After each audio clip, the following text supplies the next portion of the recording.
Coming up, drones attack in Ukraine today. An Iranian journalist says the country could be seeing a Berlin Wall moment. And the application for federal student loan forgiveness has launched. Plus, a look at your Plattsburgh weather, entertainment, and sports. Tonight on PS News.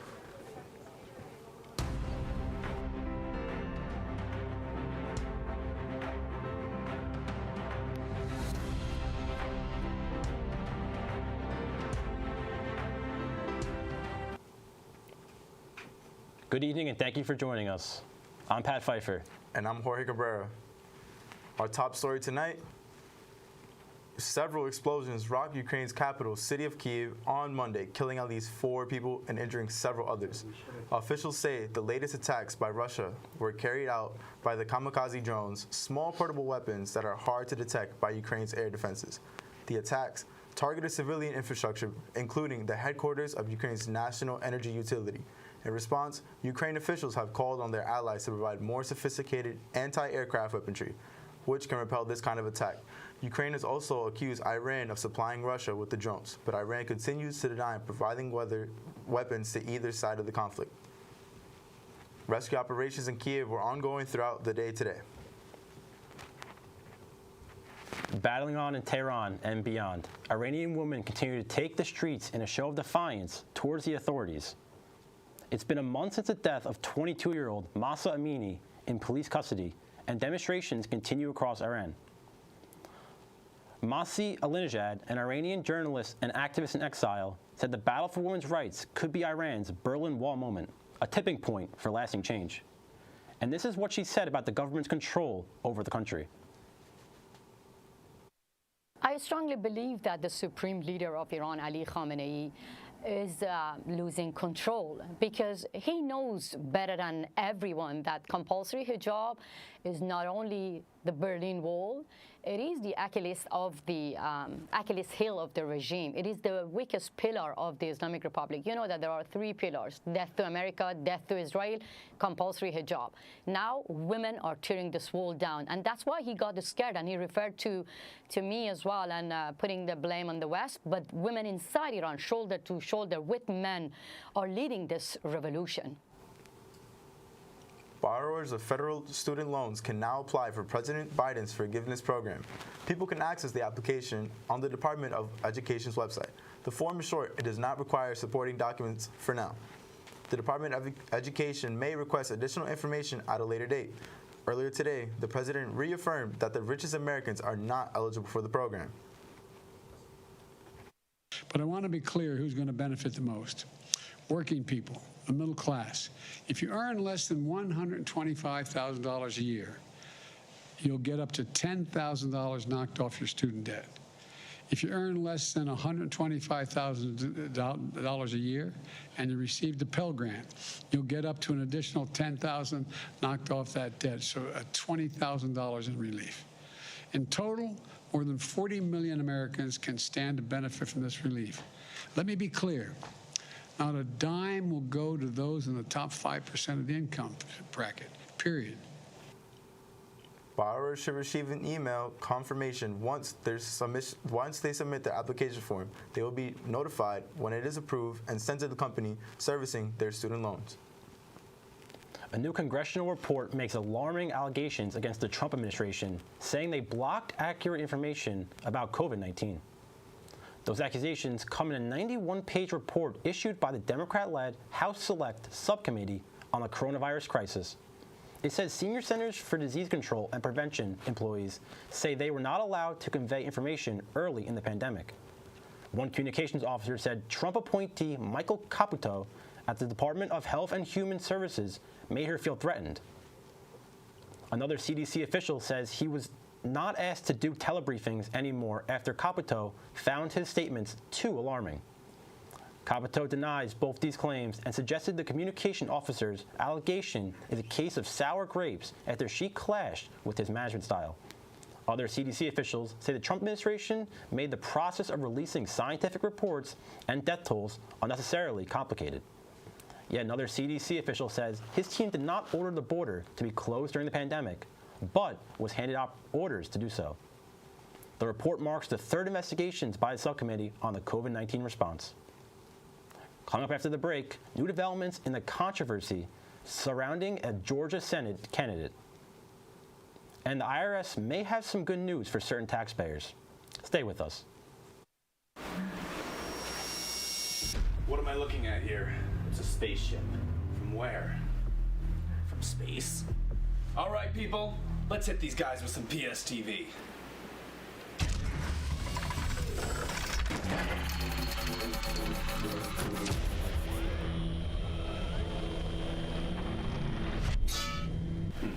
Did not work. Probably because it's a TV station and not a laser.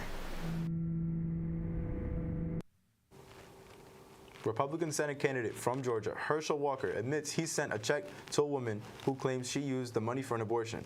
But the former NFL star denies writing the check for that purpose.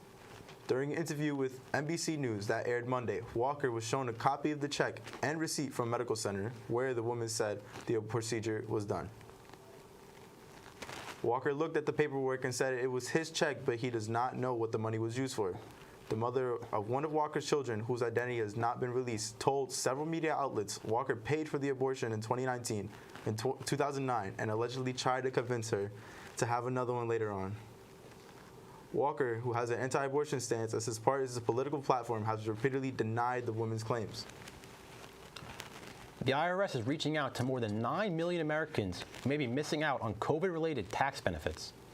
Many may not be aware that they can claim the 2021 Recovery Rebate Credit, the Child Tax Credit, and the Earned Income Tax Credit, among other benefits. Eligible taxpayers could receive 5-figure payments, including stimulus money, if they qualify. The Internal Revenue Service is focusing on families and individuals who haven't filed a tax return yet for 2021. Millions of low-income Americans, in particular, do not appear to be taking advantage of temporary tax provisions. Congress approved during the pandemic. The IRS is reminding them that they don't have to have big earnings to benefit and that they can still file even if they missed the April deadline. Starting this week, letters will be going out to remind taxpayers that they need to take action before the November 17th deadline. The Supreme Court denied to take a case of whether those born in America Samoan are entitled to birthright citizenship under the Constitution's 14th Amendment. Monday's decision is a disappointment to many of those who wanted the justice to take the case and overturn a series of opinions from over a century ago. However, the government of America Samoa and the America Samoa's non-voting delegate in the U.S. House believe the Supreme Court should not take up the case. They say establishing birthright citizenship by court order could have an unintended and potentially harmful impact upon American Samoa society. This is the second time in recent years the Supreme Court declined to take up a case concerning birthright citizenship for American Samoans, the last time being in 2016. Coming up after the break, we'll take a look at your Plattsburgh weather and entertainment news. Stay with us.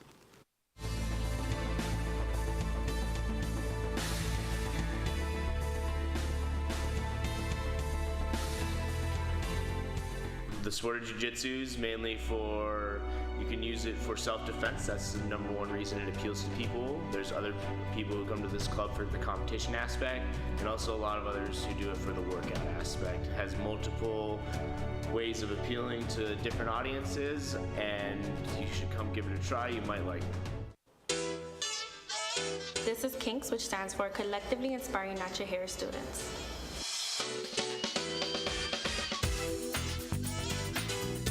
We like to promote people to embrace their natural hair and just love who they are. Every spring semester we have a hair show, so if you're interested in modeling, hairstylist, and a makeup artist, this is something to look forward to every spring.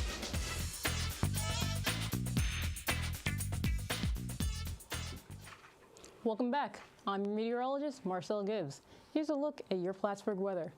Now, we have been taking a downward spiral with the temperature, and it seems to be getting colder and colder.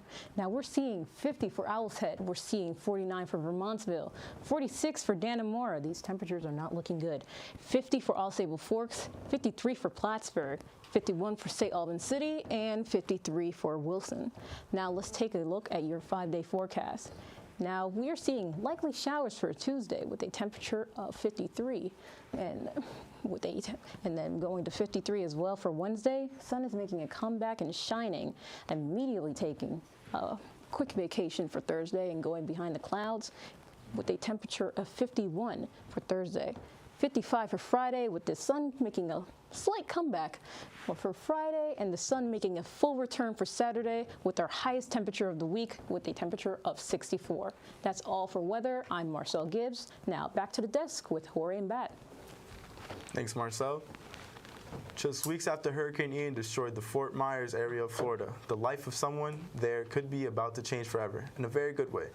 A lottery ticket that sold at Fort Myers 7-Eleven matched all 7 numbers in Friday's Mega Millions drawing, and the ticket is worth nearly $500 million.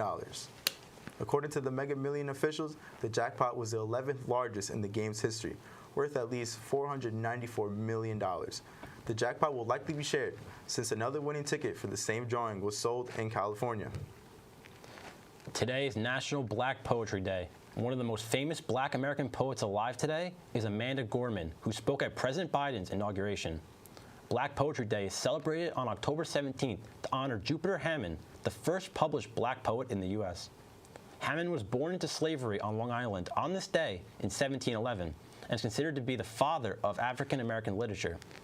Robert Hayden became America's first Black poet laureate in 1976. Monday is designated as a day to celebrate Black poets of the past, present, and future. Other notables include Maya Angelou, Langston Hughes, Gwendolyn Brooks, and James Baldwin, just to name a few.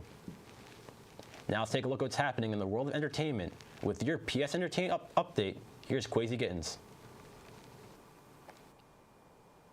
Kanye West is branching out beyond music and fashion. The rapper says he plans to take over Parler, the social media site that's popular among many conservatives. On Monday, Parler's parent company made an announcement saying West has made, quote, a groundbreaking move into the free speech media space. West, who has legally changed his first name to Ye, was temporarily blocked from Twitter recently for a tweet he made that was deemed anti-Semitic.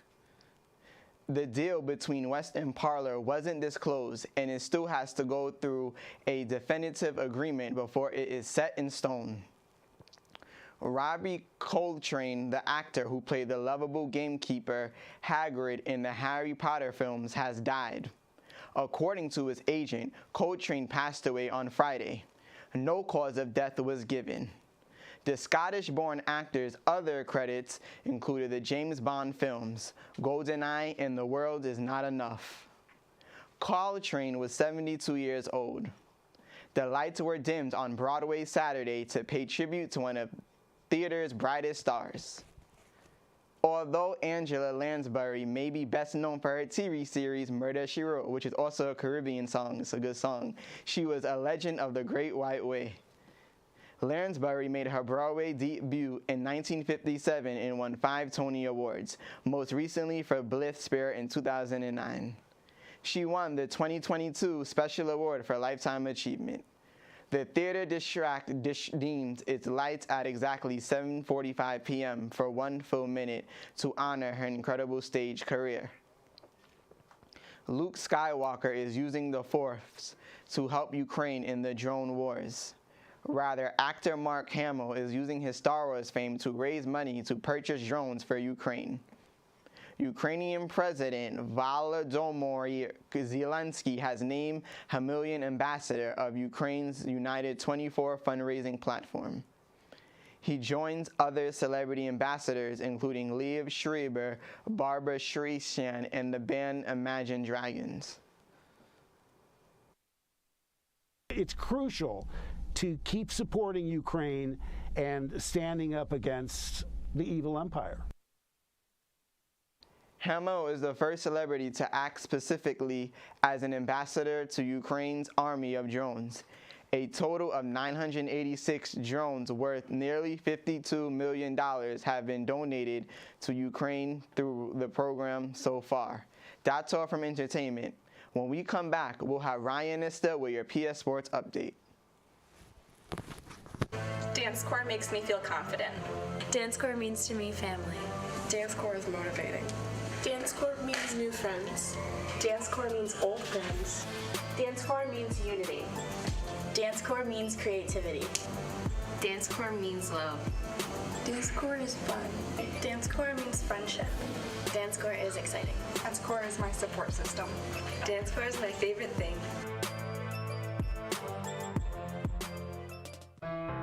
Have you ever had a main character moment? I mean, when you first step in front of the camera. I mean, when you ace that exam. When you publish your first novel. When you take that shot. When the moment is yours.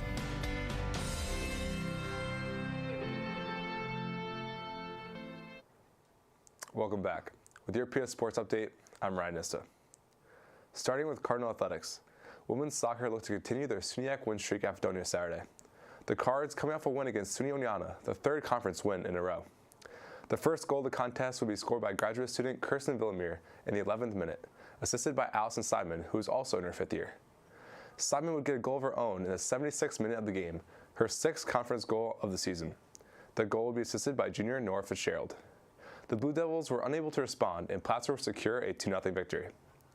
The SUNYAC matchup turned up all Plattsburgh as the Cardinals dominated the ball, outshooting the Fredonia keeper 31-2 on the day. Goalkeeper Lauren Haley posted her second straight shutout as she improves to 7-2-1 on the year and added 2 saves in the matchup. She now totals 7 shutouts, good for a tie at the top spot in the SUNYAC.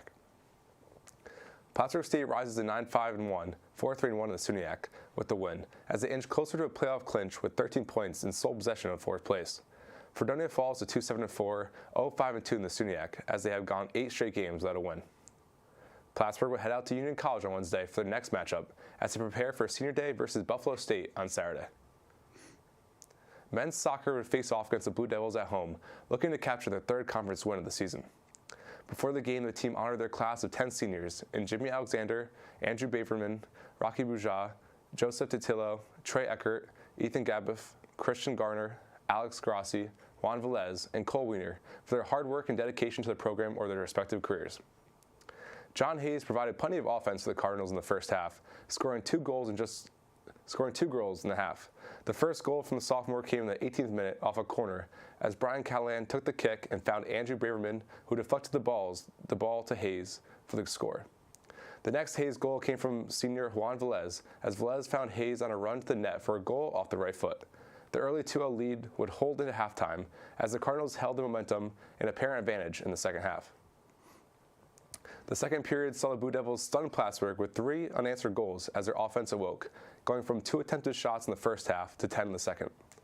The team scored goals in the 55th minute, the 77th minute to tie the game, and the 87th minute goal from Robert Aboige to give Fredonia the lead and eventual win. Plattsburgh State falls to 6-6-2, 2-4-2 in the SUNYAC with a loss, while Fredonia rises to 3-8-2 and also 2-4-2 within the SUNYAC with the win. Plattsburgh has 1 SUNYAC game remaining against Buff State on the road and will likely need a positive result to clinch a spot in the conference playoffs. The Cardinals will be back in action on Tuesday as they head to SUNY Canton for a non-conference matchup. From the turf to the trails of Harkness Park, both men and women's cross country competed in the Connecticut College Invitational on Saturday, the last race before the upcoming SUNYAC championships. Graduate student Aizen McDonough placed 14th out of 113 runners in the white division, helping lead the Plattsburgh State women's cross country team to a 12th place finish with 241 points. McDonough navigated the 6-kilometer course in 24 minutes and 22 seconds, averaging a 6:32 mile pace. First-year student Marissa Colvin finished 48th with a time of 25 minutes and 41 seconds, while first-year student Virginia Luchetti took 69th. First-year student Jody May and junior Natalia Castro placed 77th and 81st respectively, while sophomore Grace Boyle rounded out the Cardinal runners with a time of 28 minutes and 48 seconds. The Plattsburgh State men's cross-country team placed 7th out of 15 teams in the white division, tallying a score of 152 points. Junior Michael Brockway and sophomore Noah Bonesteel led the Cardinals on the 8-kilometer course by placing 16th and 21st respectively. Sophomore Justin Kumro finished 30th, while first-year student Eric Kusera and Ethan Cal took 38th and 50th. Junior Sean Grady and sophomore Denali Rodriguez Garnica rounded out Plattsburgh State's top 7 runners by placing 85th and 87th respectively. Men's hockey is back in action, hosting Calhoun University this past Saturday night. The exhibition game was held in the Ronald B. Stafford Ice Arena. Per NCAA regulations, neither the score nor the statistics count in any official capacity due to it being an exhibition game. The Cardinals owned a 30-19 edge in shots on goal and went 2 for 8 on the power play. The Spartans were scoreless in 8 chances with the extra skater. Junior forward Carson Gallagher put Plattsburgh State on the board with a power play goal at the 17th minute of the first period. Junior forward Paul Breyer backhanded a pass to sophomore defenseman Jack Rang in the left circle, and Rang took a shot that was saved. While the Calhoun goalie is still laying on the ice from the initial save, Gallagher crashed the net and banged the puck home. With just 47 seconds remaining in the second period, senior forward Adam Tredowicz extended the Cardinal lead to 2-0. First-year forward Riley Sutherland would record the assist. Junior forward Trey Thomas added insurance at the 14-24-minute mark in the third period by scoring a power play goal on a 5-3 advantage. The Cardinals utilized 3 goalies in the win, with graduate student goaltender Kyle Aliverdi making the team's most saves with 8 during his 20 minutes of action in the second period. Plattsburgh State continues its preparation for the regular season when it visits St. Michael's College for a 7 p.m. exhibition game on Friday. Now let's turn to college sports.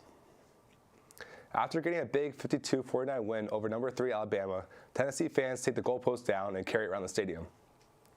It would later be seen on social media the students dismantling the post and throwing what remained in a nearby river.